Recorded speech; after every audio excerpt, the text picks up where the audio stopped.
एक बस 60 kilometre per hour की स्पीड से आप चला रहे हैं। पहले स्टॉप पे 2 लोग चढ़ते हैं, दूसरे स्टॉप पे बस पे फिर 3 लोग चढ़े, तीसरे स्टॉप पे बस से एक जन उतर गया, चौथे स्टॉप पे ना कोई चढ़ा और ना कोई उतरा। तो आप बताएं बस में अभी कितने लोग हैं? आंसर देखने से पहले आपका आंसर कमेंट कीजिए।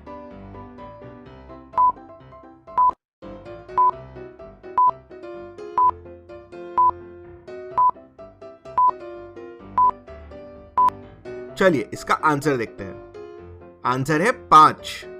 आप भी तो बस में हैं जो बस चला रहे हैं, तो 4 + 1 टोटल 5 लोग। भारत की एक शू फैक्ट्री में शू की बहुत चोरियां हो रही थी। शू फैक्ट्री का ओनर बहुत परेशान था कि शू की चोरी को कैसे रोके जाए। क्या आप कोई सॉल्यूशन सजेस्ट कर सकते हैं? आपका आंसर कमेंट कीजिए।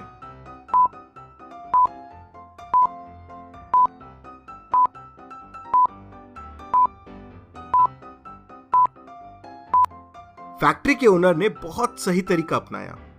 उसने शू के एक पार्ट को नॉर्थ में और दूसरे को साउथ में मैन्युफैक्चर करना शुरू कर दिया, जिससे चोरी रुक गई। इन चारों डॉट्स को क्या आप 3 लाइन से जोड़ सकते हैं? कंडीशन यह है कि आप शुरू करने के बाद पेन को उठा नहीं सकते और आपका एंड पॉइंट आपके स्टार्ट पॉइंट से मिलना चाहिए।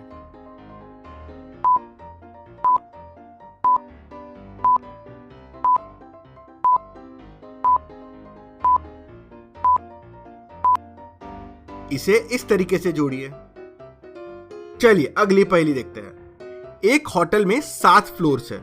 ग्राउंड फ्लोर पे 4 लोग हैं और ऊपर के हर एक फ्लोर में 2-2 लोग बढ़ते जा रहे हैं। इस बिल्डिंग में सिर्फ एक लिफ्ट है।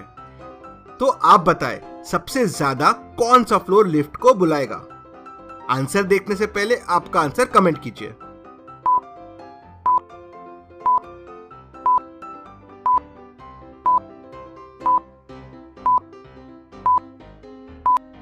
सबसे ज्यादा बार लिफ्ट ग्राउंड फ्लोर वाले बुलाएंगे। ऊपर जाने के लिए हर फ्लोर के लोग ग्राउंड फ्लोर पे ही लिफ्ट को बुलाएंगे, इसलिए ग्राउंड फ्लोर पे सबसे ज्यादा लिफ्ट आएगी। चलिए अगली पहेली देखते हैं। इस पिक्चर को ध्यान से देखिए और बताएं ये हॉर्स और लड़की जा रहे हैं या आ रहे हैं?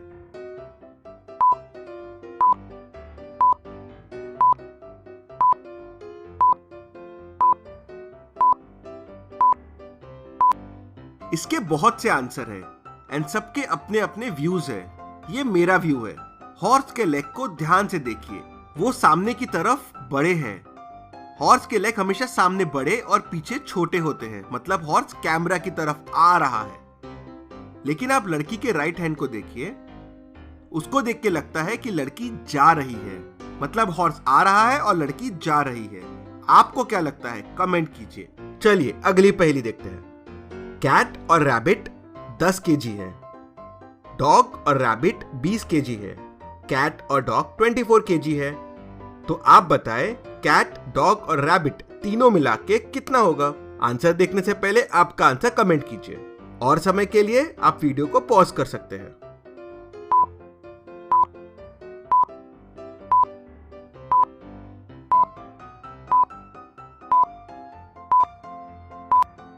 पहले तीनों कंडीशन को ऐड कर दीजिए, तो 2 cat plus rabbit plus dog हो जाएंगे 54 केजी। तो 1 कैट, रैबिट और डॉग हो जाएंगे 27 केजी। तो आंसर हो गया 27। चलिए अगली पहेली देखते हैं। मेहुल को एक बार कस के भूख लगी थी, तो वो एक ढाबे में डिनर करने पहुंच गया। उसने ढाबे का मेन्यू देखा। राजमा और पापड़ 40 रुपए का, राजमा और चावल 50 रुपए का, चावल और पापड़ 30 रुपए का। तो आप बताइए चावल, राजमा और पापड़ ये तीनों मेहुल को कितने में पड़ेंगे? आंसर देखने से पहले आपका आंसर कमेंट कीजिए।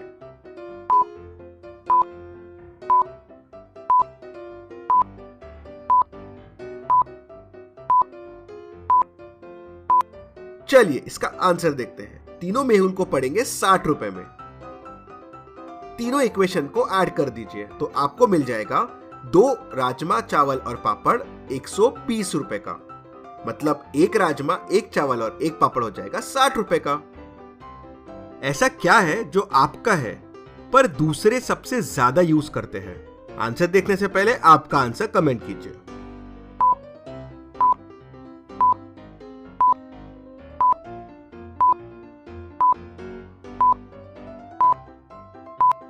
और इसका सही जवाब है आपका नाम। आपके पास 10 बॉक्सेस है जिसमें बॉल्स रखे हुए हैं। हर एक बॉल का वजन 10 ग्राम है। 10 बॉक्स में से एक बॉक्स ऐसा है जिसमें सारे बॉल्स डिफेक्टिव है और उस बॉक्स के सारे बॉल्स का वजन 9 ग्राम्स है। आपको एक वेइंग मशीन दी गई है। अब आपको बॉल्स को वे करना है और बताना है कि कौन से बॉक्स के सारे बॉल्स डिफेक्टिव है। अब आप बताइए, आपको डिफेक्टिव बॉक्स पता करने के लिए कितने बार बॉल्स को वे करना पड़ेगा? अच्छे से सोचने के लिए आप वीडियो को पॉज कर सकते हैं।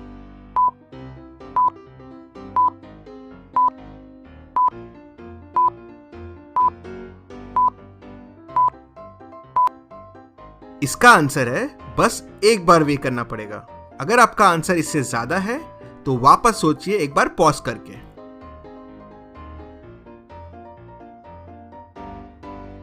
चलिए इसका आंसर देखते हैं। इस पहेली का ट्रिक है कि आपको हर बॉक्स से अलग अलग नंबर ऑफ बॉल्स लेने हैं। चलिए देखते हैं कैसे।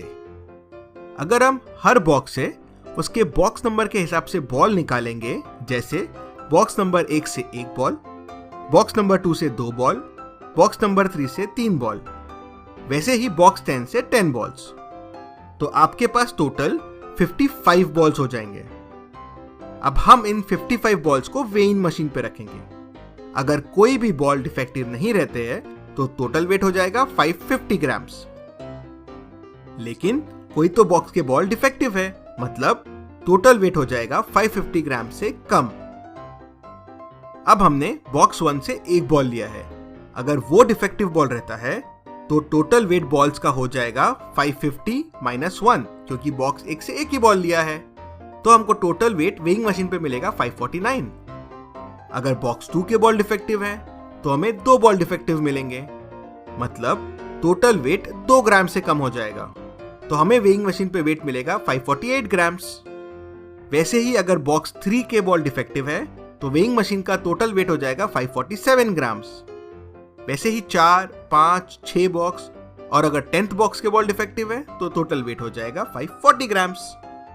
तो आंसर के लिए 550 में से जितना वेट वेइंग मशीन पे आता है 55 बॉल्स का, उसको माइनस कर दीजिए और जो नंबर आएगा वो आपका बॉक्स नंबर है जो डिफेक्टिव बॉल्स का है। इस तस्वीर को ध्यान से देखिए और बताइए इस तस्वीर में क्या गलत है।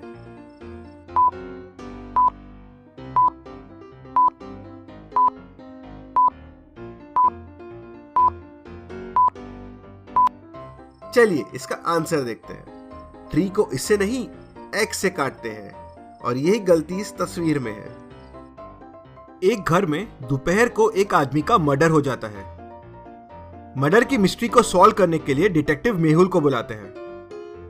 डिटेक्टिव मेहुल ध्यान से डेड बॉडी के आसपास देखता है और घर में मौजूद सभी लोगों को बुलाता है।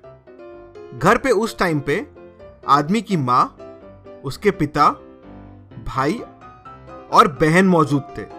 डिटेक्टिव मेहुल चारों से पूछताछ करता है। माँ, मैं उस टाइम घर की सफाई कर रही थी। पिता, मैं न्यूज़पेपर पढ़ रहा था। बहन, मैं सुबह से पेंटिंग कर रही थी। भाई, मैं तो सुबह से स्विमिंग पूल में ही नहा रहा था। डिटेक्टिव मेहुल चारों को उनके हाथ दिखाने बोलता है और तुरंत चोर को पकड़ लेता है। कैसे? मेहुल को कैसे समझा खूनी कौन है?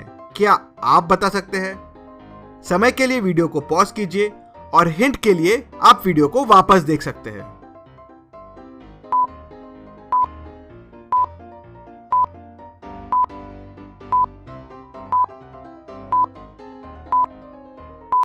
चलिए इसका आंसर देखते हैं। खूनी भाई था।